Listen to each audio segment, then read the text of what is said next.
How is everyone doing today? Today's comic book on discussion is Action Comics. Uh, I really don't want to do this. Don't get me wrong, everyone. I've always been a huge fan of Superman, but 1023, I what is Dan Slott doing to this book?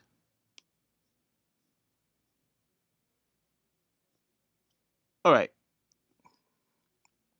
this whole run of this book is gonna be my opinion. All right, you can take it or you can leave it. But in my opinion, Superman has fallen from where it was. Ever since he introduced that character, Rolvazar, or whatever his name is, bringing back Superman's father, this book has not been the same. And the biggest crime of all, taking away his son, taking away that dynamic of Superman raising the next generation. Although in canon, he's going to outlive all his kids and grandkids, but that's neither here nor there. But I have an honest question for everyone.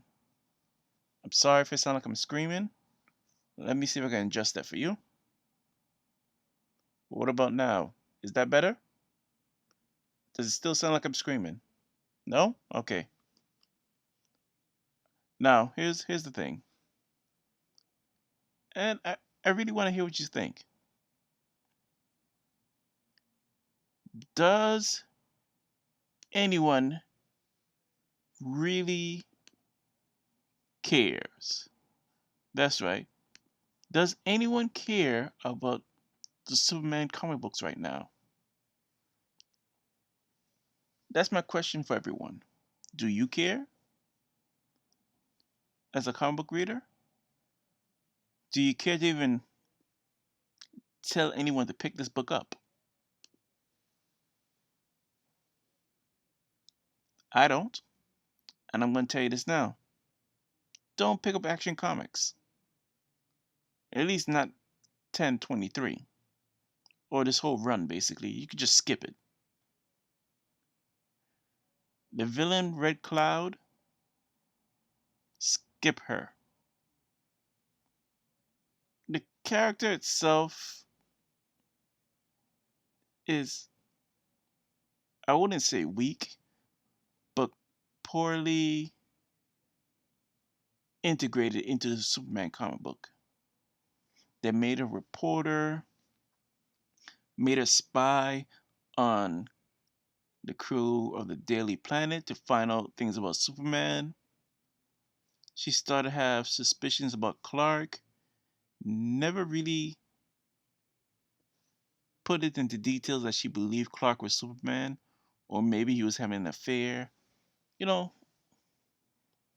things that would be interested if it was written correctly.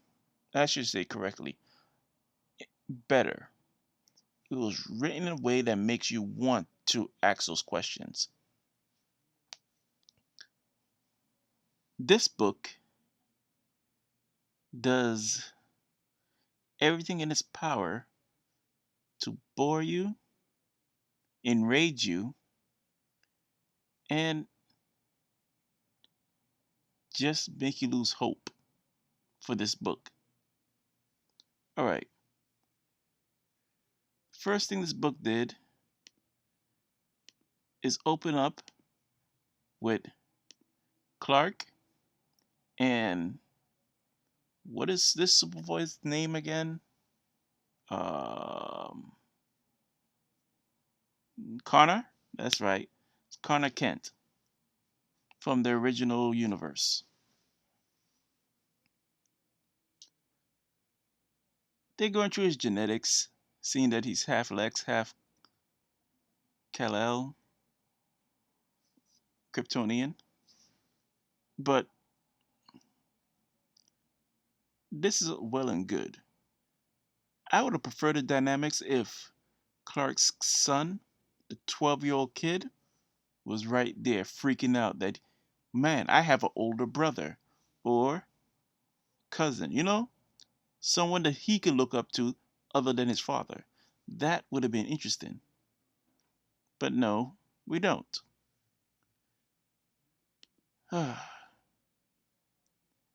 Later on, for some odd reason, Jonathan comes back from the 31st century with Brainiac. For some kind of contrived reason, they just posted it up there, but for people to be able to watch it, sorry, thinking about their movies. My apologies. Some kind of contrived reason for why Jonathan is there. And it made me, and most likely you, roll my eyes in my head. They want you to basic questions: who are you? The self introduction. None of that is very interesting. But I'm going straight to the meat and potatoes of this book. The villain. Whoop-de-doo. Red Cloud. Ooh, such an imaginative name. She's red and changed into a cloud. Red Cloud.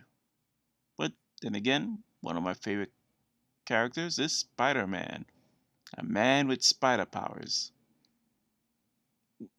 I guess usually naming your characters can be a hit or miss. Red Cloud to me is a miss. And Spider-Man was a hit. Don't know why that is. It's my personal feeling.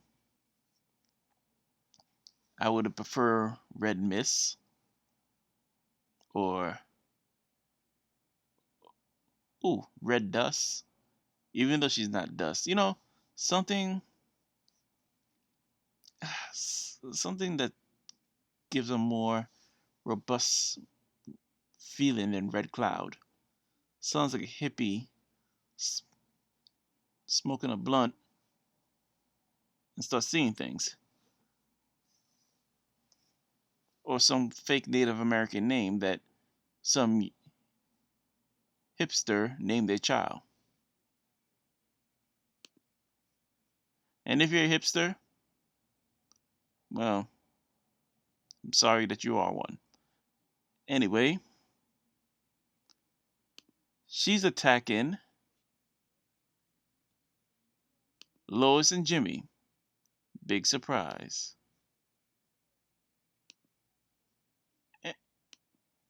And you know what? She's doing a lot of the things that the readers are thinking. With the whole fact that Clark gave the world his name and basically put a bullseye on all his friends and family. She's looking for Clark. She wants him out of the city.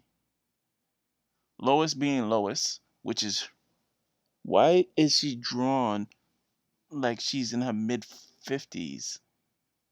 I don't get how she looks like that. But Lois is here with Jimmy on a, if I remember correctly, on a tip about the mob and one of their hideouts. I forget why Red Cloud is there. It could be a trap or coincidence, I'm not sure. But I don't really care. The fact is, she wants Clark. She knows that she can get Clark through his wife and friends. And this is superhero 101. No matter how powerful you are, if you have a civilian wife, kids, and friends, they're a target now because you couldn't keep your mouth shut.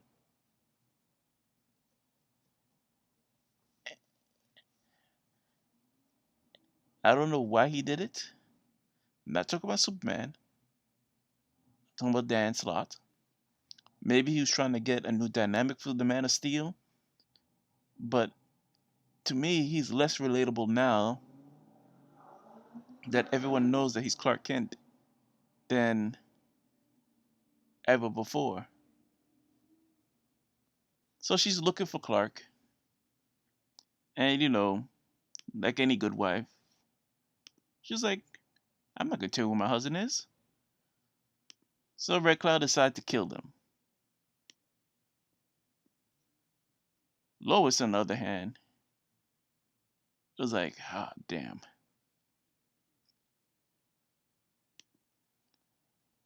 Well, back to Clark.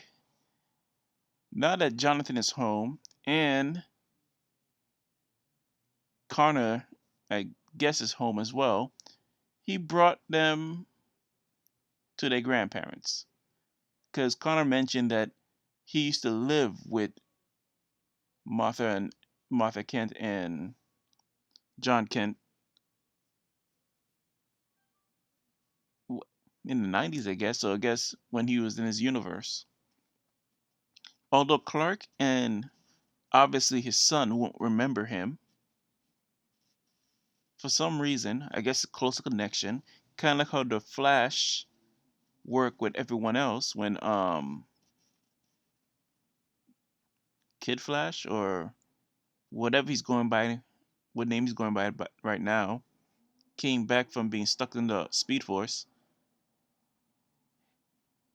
They anchored him in this universe more so than what Clark, who had no idea who he was, could do. Mainly because, if I remember correctly, Clark didn't really want to deal with a little clone of him running around. But Martha and Jonathan treated him like family, like like their parents or grandparents. I forgot which.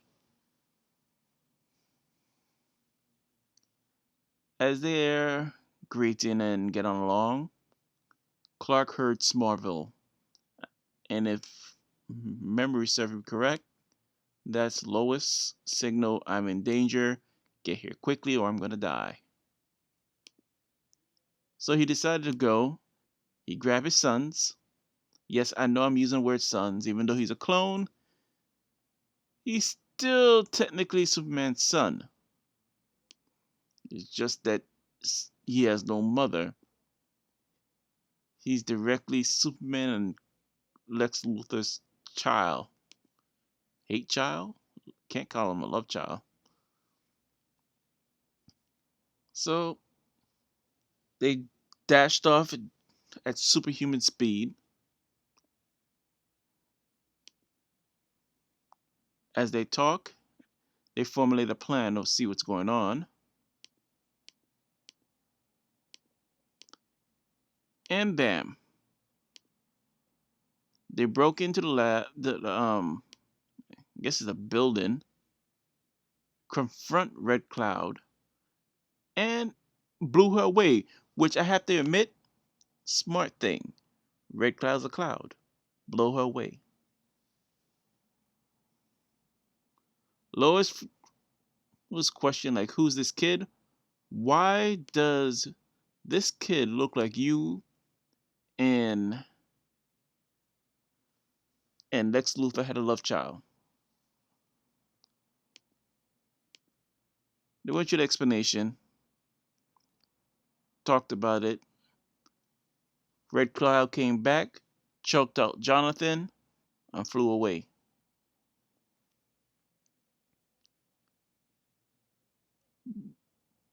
Here's the question I have, right?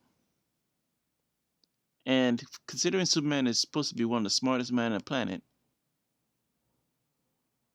why didn't he think about this before he showed the world who he was? Your family is dead. A direct threat to Superman's family. Which makes sense. Can't kill Superman. Who do you go after? His wife. I don't know if it's a smart idea to go after his kids, but DC villains, they tend to be extremely intelligent, at the same time very dumb. Because it's probably easier to deal with a adult Superman than a teenager who's unpredictable and emotionally volatile. He's most likely to burn you to bits with his heat vision than Superman would be.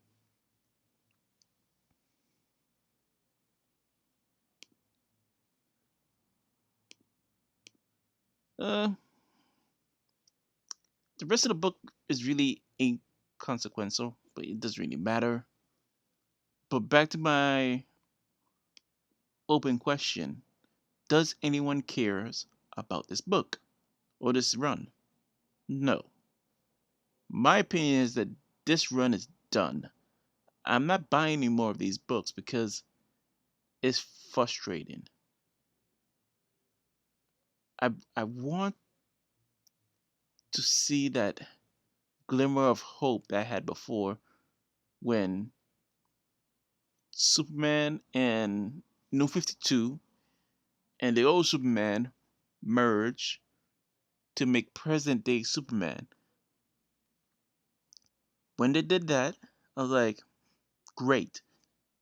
I get what I like from the 52 Superman, and I get the original recipe back. Win win. You get Super Sons, you get his son growing up with his powers, and Clark able to shed some wisdom upon the next generation.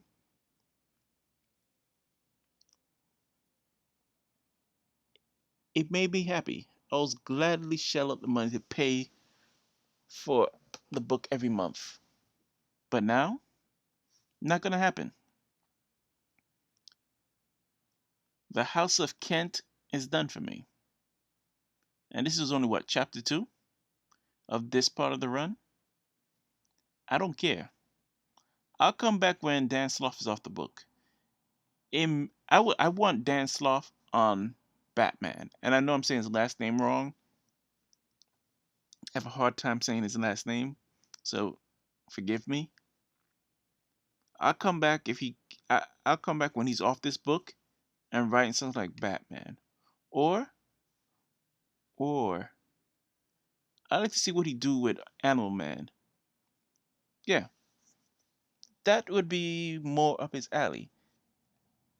Animal Man, Batman, or who else? Ooh, Dick Grayson. Or Nightwing once they fix all the crap they did to him.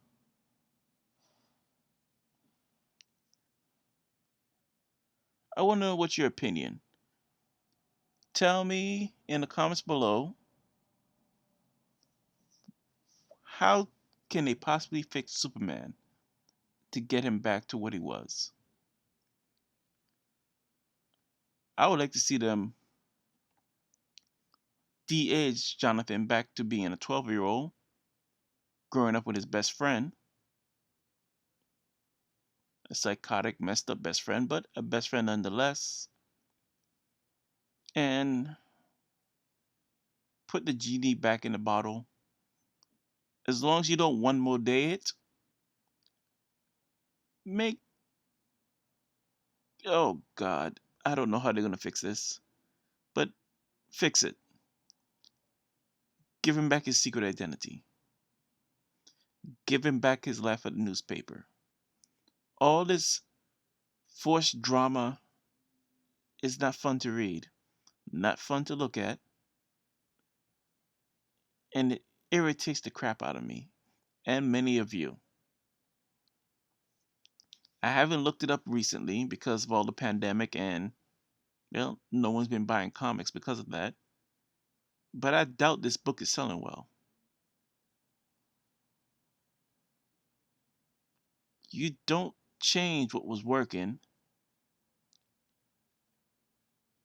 to put something different and expect it to work as well. Most people was happy with the old run. I was happy. I don't mind things changing, but I want things to change for the better. not whatever this is.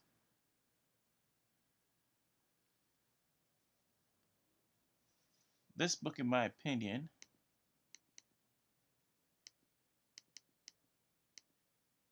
is weak. And I gave it a, let's see, what should I give this book? Well, 5 is out of the question.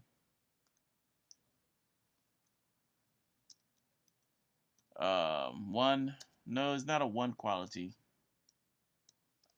I know what to give it. And tell me if I'm wrong. Alright? I give this book a 3 out of 5. Yeah, it's that simple, that neat, that clean. It's middle of the road.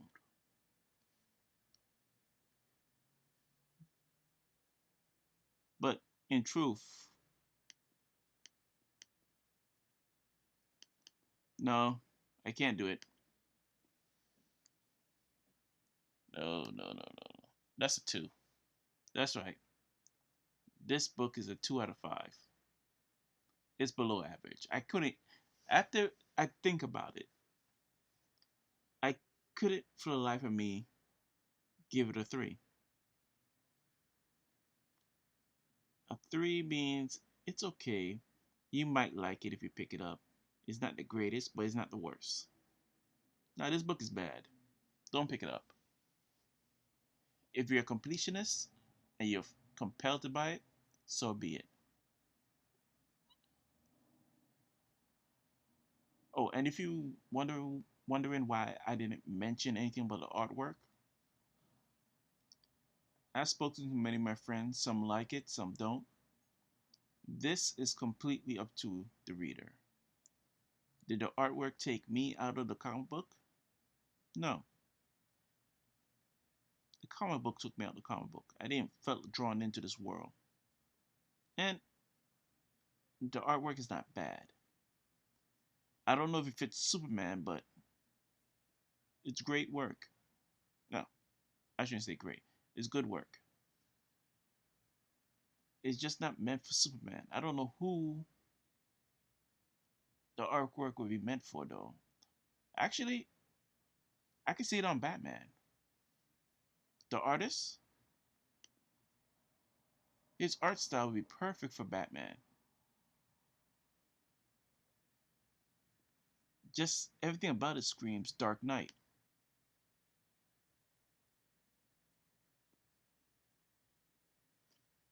Uh, I can't remember his name. It's Jason something.